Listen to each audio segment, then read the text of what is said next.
Небәрі 102 мың теңгеден шығып тұрған Volkswagen Touareg 2004 жылғы автокөлігіміздің алғашқы жарнасын 1 миллион 300 мыңға түсірдік. Бүгін кешке дейін ғана сатылымда болады. Полный комплектация, электропакет, плавающий сиденье, кожаный сиденье, андроиды бар, барлығы камера заднего вида деген сияқты. 3.2 V6 мотор коробкасы, вложение жоқ, газ, бензин, газның отметкасы техпаспортта бар, төбесінде люгі бар, барлығы ашылып жабылып тұр. Мына бетінде міне көріп тұрғандарыңыздай трассада отбойникті сырып кеткен, мыналар полировка өтеді, мынаны енді бояп жіберу керек болады.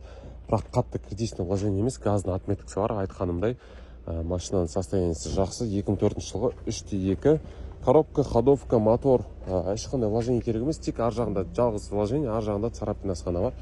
Болды, машина басқа вложение требовать етіп тұрған жоқ. Келдіңіздер, міндіңіздер, 1 миллион 300 мың теңге алып келсеңіздер, 1 сағаттың ішінде договор арқылы мініп кетесіздер. Кредитный историяларыңызға қарамай, черныйда болсаңыздар да мініп кетуге болады.